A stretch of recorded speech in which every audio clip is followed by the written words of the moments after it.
एक समय की बात है। भगवान गौतम बुद्ध एक गांव में धर्म सभा को संबोधित कर रहे थे। लोग अपने विभिन्न परेशानियों को लेकर उनके पास जाते और उसका हल लेकर खुशी खुशी वहां से लौटते। उसी गांव के सड़क के किनारे एक गरीब व्यक्ति बैठा रहता तथा महात्मा बुद्ध के शिविर में आने जाने वाले लोगों को बड़े ध्यान से देखता। उसे बड़ा आश्चर्य होता कि लोग अंदर तो बड़े दुखी चेहरे लेकर जाते हैं, लेकिन जब वापस आते हैं तो बड़े खुश और प्रसन्न दिखाई देते हैं। उस गरीब को लगा कि क्यों ना वो भी अपनी समस्या को भगवान बुद्ध के समक्ष रखे। मन में ये विचार लिए वो भी महात्मा बुद्ध के पास पहुंचा। लोग पंक्तिबद्ध खड़े होकर अपनी समस्या को बता रहे थे।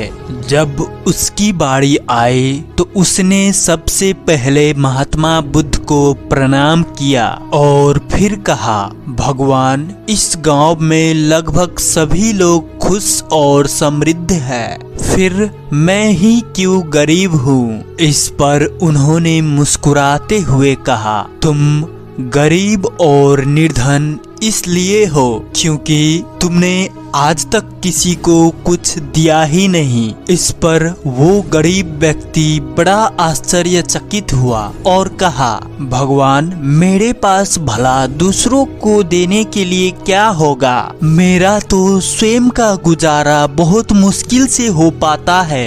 लोगों से भीख मांग मांग कर अपना पेट भरता हूँ। भला मैं किसी को क्या दे सकता हूँ। भगवान बुद्ध कुछ देर शांत रहे, फिर बोले, तुम बड़े अज्ञानी हो। औरों के साथ बांटने के लिए ईश्वर ने तुम्हें बहुत कुछ दिया है।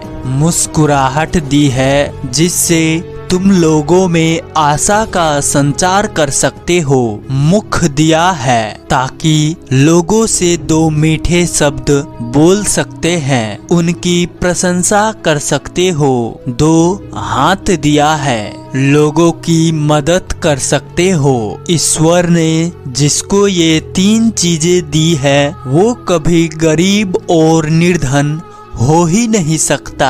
निर्धनता का विचार आदमी के मन में होता है। ये तो एक भ्रम है, इसे निकाल दो।